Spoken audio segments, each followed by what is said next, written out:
Hello, everyone, and again, this is NLP Radio on Stream. Here in Russia, for lots of years, we have learned according to American materials. American NLP trainings and books digested this information, and now we have prepared something for you. We've got a lot to treat you with. The topic being discussed today is basic NLP presuppositions, and we are having two guests in our studio. First of all, this is our usual speaker, Alexander Gerasimov. Alexander is a very well-known NLP trainer in Russia. Is a famous negotiator. Geography of trainings and seminars led by Alexander is 22 countries and 70 cities. Hello, Alexander. Hello. And our second guest is Evgeniy Denissov.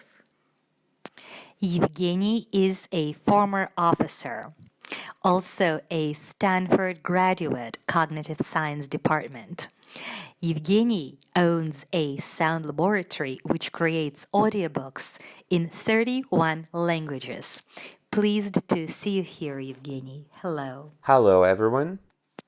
And me, Olga Sarkisova.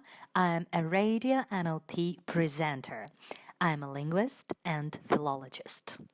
So, dear gentlemen, I believe we should start. And Evgeniy, here are a few questions we have prepared for you in connection with the topic NLP presuppositions. What are presuppositions in NLP?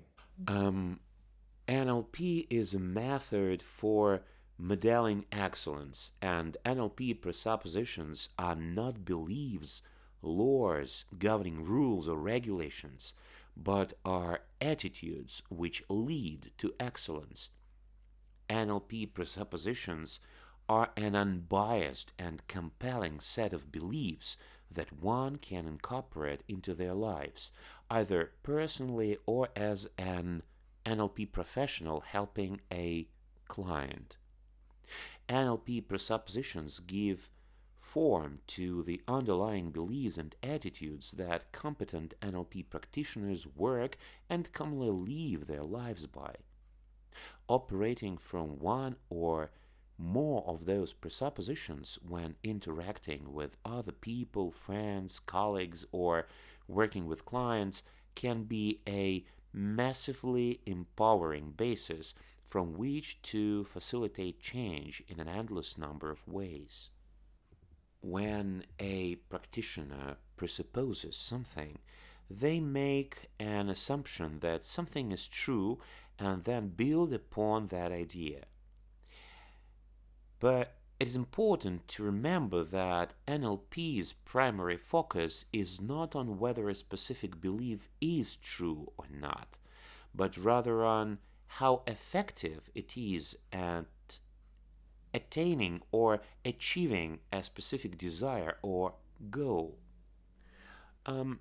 Francis Schaeffer said, most people catch their presuppositions from family and society, similar to the way a child catches the flu. But wise people realize that presuppositions should be chosen after carefully considering that which is true. Wow, that's a cool quote. I like it. Well, Evgeny, what you're saying gives us an opportunity. Lets us, so to say, look at it from a different angle. It is, we become more aware already looking at it like this. It gives us deeper awareness. Okay. So let's move on to the presuppositions themselves. How many presuppositions are there in NLP? Okay, the presuppositions of NLP. The following list I have supplied you with for today, a list of presuppositions in no particular order, provides us with the core ideas or presupposed truths that all other NLP-based practices and models are built upon. And thank you, Alexander, for a question about how many presuppositions are there in NLP. Well, there is no fixed number of them because presuppositions, it is a kind of it's a number of it's a set of beliefs that you accept for interaction with the world. I think it would be a nice idea for us um, to start from number one. For me, it is presupposition one: accept people unconditionally. How can we understand this presupposition? People are not their behaviors. Whilst we can reject a person's attitude or habits, we should never dismiss a person as an evolving science. NLP seeks to help people understand and better appreciate how their habits and self-defeating behaviors are not cast in stone, but are instead choices that can be modified in time. Yeah, that sounds really wise. What's the next one? Wow. Presupposition number two, it sounds like evaluate behavior in terms of context and ecology. All meaning in context dependent. It is easy to take something that's been said out of context and interpret it differently from its original meaning. In NLP, it's crucial that we evaluate behavior and change in terms of the context it's situated in. What do you think? How does it work? It is essential. We need to ask questions such as how does this behavior affect this situation? Would this behavior be acceptable in a different set of circumstances, in a different situation? This evaluation is vital to undergo and help us understand who our clients are capable of becoming and how these behaviors impact their lives. Okay, I have always believed that context is everything. Sometimes context is much more significant than actually the core, the essence of the question. Presupposition number three is resistance in a client signifies mistrust.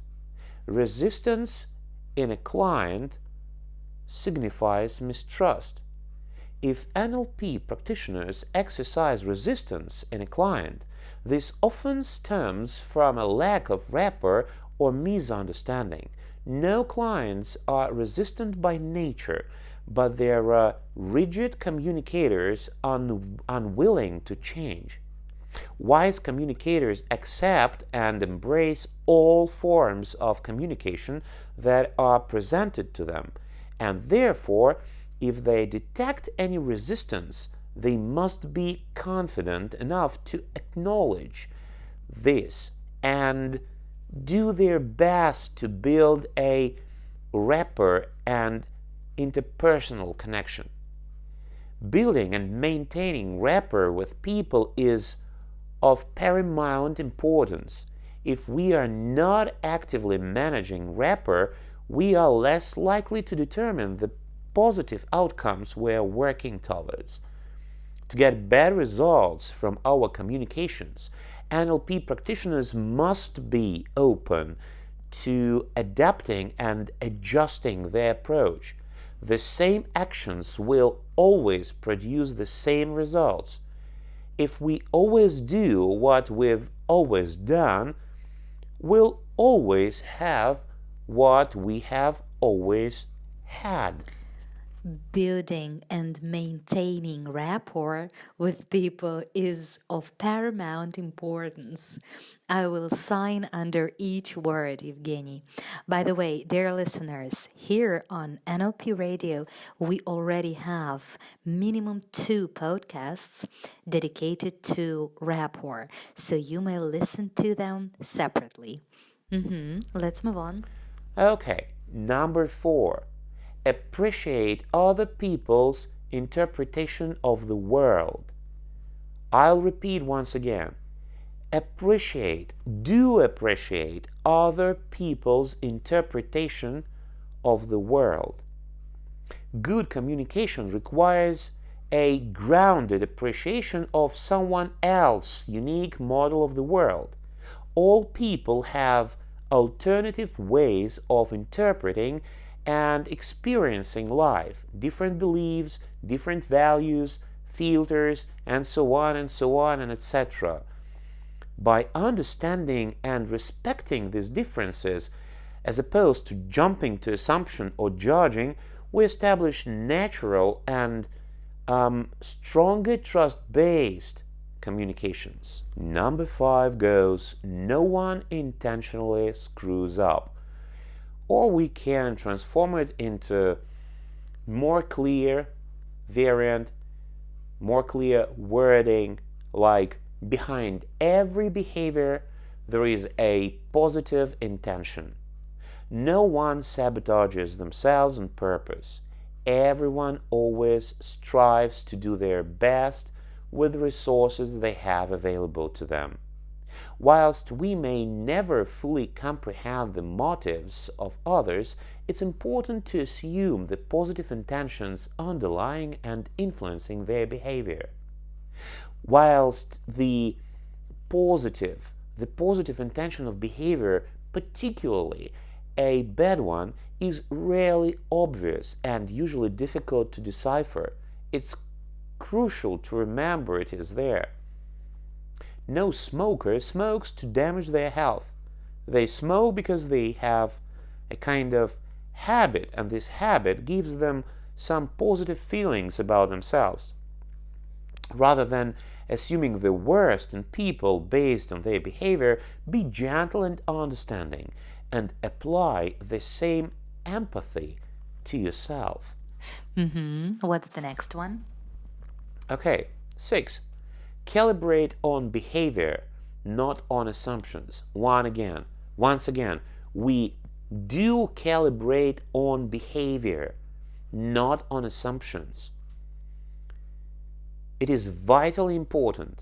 The only visible information we have about another person is their behavior. Human behavior is the only thing that helping professionals can observe. Anything else would constitute presumptuous mind reading, as it's impossible for us to read the psyche of another. It's critical that we become competent at calibrating behavior. In example, noticing recurring patterns of behavior. Co-creator of neuro-linguistic programming, Richard Bandler, suggested that one of the major blocks to understanding people was self-righteousness. When we think we are right about something, we stop seeking new information about the subject. Therefore, it is important not to just listen to the words your client feeds you, but to document patterned behavior you observe objectively. Our biggest limit, it's a quote, our biggest limit is not in what we want and cannot do, but it is in what we have never considered that we can do. Unquote, Richard Bandler. What is the map? What is the territory in terms of NLP from your point of view? Okay, the map is not the territory. For most NLPers, this presupposition has number 1. But today we have it on the 7th position, just to show you that there are no presuppositions that go like number 1, the first one, the most important, then the second one, the third. No. This is a list of presuppositions, a list of beliefs that you choose for your interaction with the world and changing the world. Each of those presuppositions has its own power. So Ferdinand de Saussure, a Swiss linguist who was one of the two founders of semiotics, was the first man to create a division between words and the objects they represented. His linguistic theory taught us that the signifier, the word, was not the same entity as the signified, the concept. He argued that when the signifier and signified came together, they formed a sign that people responded to psychologically. And the same way people respond to signs rather than things, people respond to their experiences rather than reality itself. Two people can see the same event, but both have two different responses to it. This is because we don't have access to reality as it is. We do not know reality. We experience reality through our senses, our filter systems, our beliefs, our own personal map of reality, which has an agenda written into it. It is interpreting. It is interpretation. NLP works by changing the maps that are not working for a client into something far more useful. You can add more data in, try laying out different meanings, or enrich your internal library by drawing up new comparisons. To enrich your internal library. It's a very beautiful metaphor. I like it so much. Number 8. Own your mind and your outcomes. Though precedes our every action, behavior, reaction, and response, it's easy to blame others for making you angry or for even making you do something. But what's essential is to recognize that all actions and emotions are filtered through your neurological system first, and no one dictates your actions other than yourself. Where can it be applied in ordinary life? People's behaviors or certain situations don't make you do anything. Only you have control over how you respond. You must acknowledge instead that no one made you angry, but that you allowed someone to make you feel angry, and no one made you do anything. You choose to do something someone asked you to do. It is only by recognizing that no one controls your body and mind other than yourself that you can start taking responsibility and accountability for your action. If we can become more aware of our thought patterns and internal processes, we can consequently become more efficient at managing our responses and behaviors. It is only by taking responsibility for ourselves and our actions that we become empowered. Evgeny, what you're saying is very deep and very true. I'd like to specify. You are saying to become more aware of our thought patterns and internal processes. And could you please be more precise? How can we do that? How exactly? Which tools to use? How can we become more aware of our thought patterns? Olga, we can make even a separate podcast for that topic. Well, instruments. Okay, we can talk about reframing. Reframing or viewing adverse events from a different frame This NLP method allows us to open up mind to opportunities that may be lying ahead instead of dwelling on the negatives. In short, reframing changes the focus from negative and overpowered to positive and empowered. How to reframe a thought, feeling, or behavior? Well, there are some steps. For example, we can identify the thought, feeling, or behavior we want to change. That is the step number one. Then establish contact with the innermost part of yourself that is triggering the negative mood. This could be an image, voice, an expression, and etc. Then find the positive intention behind that part. Let's say you have a fear of flying. The sound of a plane's engine taking off triggers because it wants, well, to protect you. This intention is good, but the response is inadequate. Focusing on the positive intention, try 2 or 3 ways of responding that will help you realize such intention. For example, acknowledge the protection and self-preservation, which is why you choose the safest way of traveling, flying versus driving. Then ensure your subconscious is fully committed to trying alternative responses and that it won't sabotage your reframing efforts. Check for conflicting beliefs, and if you find yourself making excuses, go back to the previous step and then find alternative ways of responding. Reframing, it's a therapeutic technique, and it is very strong, and we can make even a separate podcast for this. Reasonable, and really shrewd. Okay, number 9.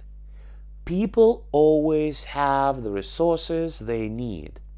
NLP practitioners have a goal to help their clients become more aware of their potential and assist them to work towards their own desired outcomes in life.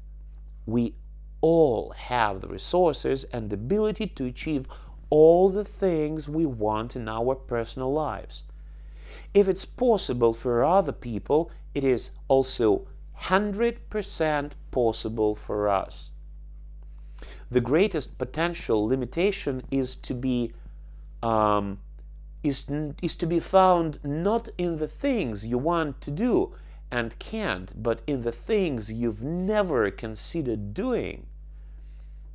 The greatest personal limitation is to be found not in the things you want to do and can't, but in the things you've never considered doing. Okay. The next is, what should I say? I've lost the idea. Here am I. There is no such thing as an unresourceful individual. Only ways of being unresourceful, and you amend this by adjusting your mindset and tapping into your own experience and knowledge. Other method we can apply here is the process of modeling, where we elicit the strategies that another person has used to achieve their desired life outcomes. This is something we will explore further later in our podcasts. Yeah, that sounds really wise. What's the next one? Well, the last but not the least, there is no failure, only feedback. To view the world in black and white as a system of failures and successes is a self-limiting paradigm. We will always make mistakes throughout our lives, but to view them as failures is to determine our experiences by judgments and finalities. However, to regard our mistakes as feedback instead allows us to use a more curious and powerful learning mechanism in life. When we define our self-worth into what we are doing and what we achieve, we hinder out learning and make the process of learning much harder. Self-worth should not depend on definitive judgments, labels, and statements. We don't need to label our results, or results are either an opportunity to gain feedback or recognize our achievements. In summary, presuppositions are the central beliefs that provide foundations to a system. The presuppositions of NLP are the central assumptions that have guided the ongoing development of NLP science, its initial construction by Richard Bandler and John Grinder back in the 1970s. You may have deciphered from the information above that many presuppositions overlap, and there are more which can be applied based on how one studies NLP. Whichever presuppositions you choose to embrace in life, it is best to consider them convenient beliefs rather than universal truths, so that they can be easily adjusted to be of use to you and to people you contact in life. Do you believe in psychosomatic? What do you think? How does it work? Well, I do believe in psychosomatic, and I do know that it does work. It does exist. Mind and body are elements of one system. Your body, of course, is your body is on one level a physical object. It has a position in space, it has certain dimensions, it has a certain weight under Earth's gravitational conditions, and so on and etc. Your mind, on the other hand, is not in a particular physical location. It has no dimensions or weight. It seems non-physical in every meaningful way. So philosophers down the ages have wrestled with the question of how this immaterial mind or spirit controls the physical body, or is it the other way around?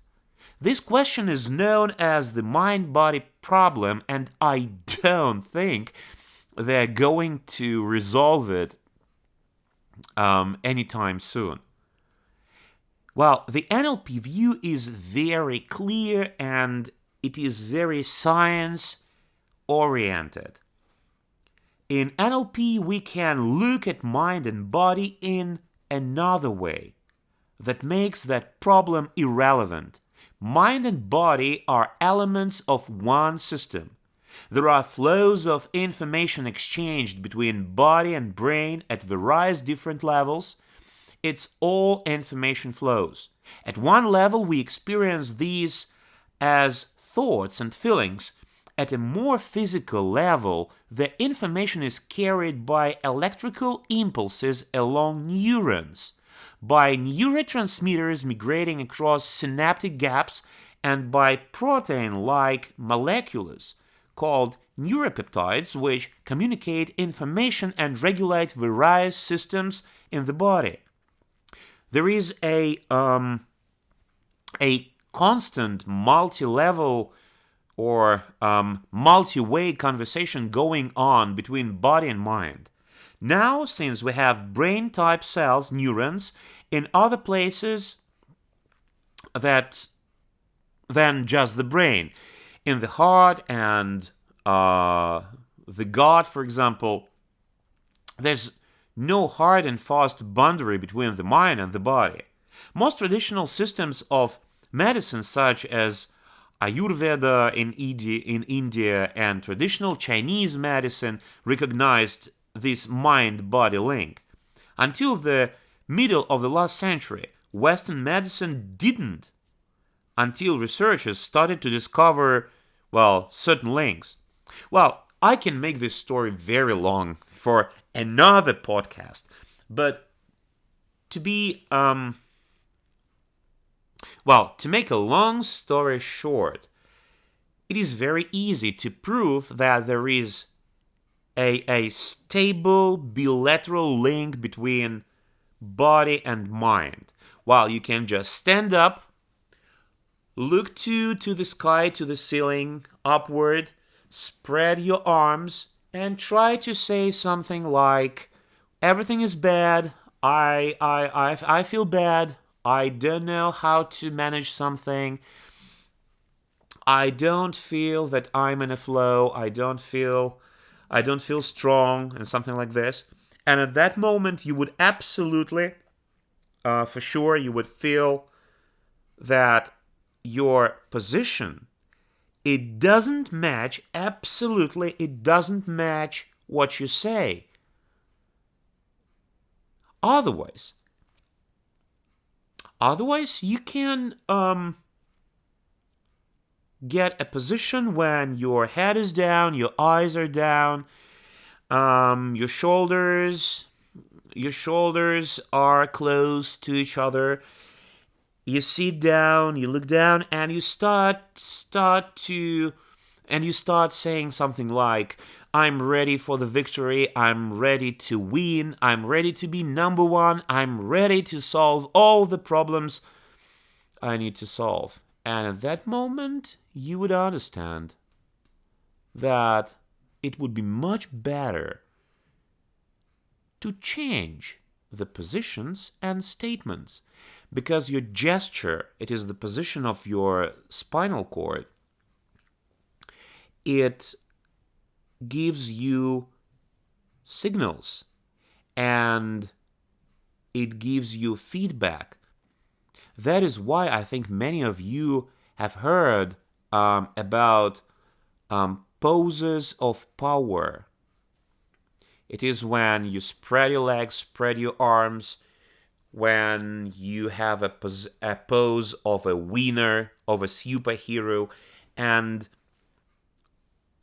at this moment your body gives you a signal. You can solve the problem. You can manage. That is the way it works. And I think that this primitive, from one side, very primitive example, very primitive test shows us how does it work. And it does work, for sure. And moreover, I can tell you, and again, it is another podcast, I can tell you a very short story. It so happened that a little bit more than 1 year ago, I have lost my opportunity to walk. I couldn't walk because I had a trauma of my spinal cord, and all doctors told me that I was an invalid, that I had no chance to start walking again. And the idea is that right now, before the podcast, I have done my 25-kilometer run. I can walk and I can run. And you know what?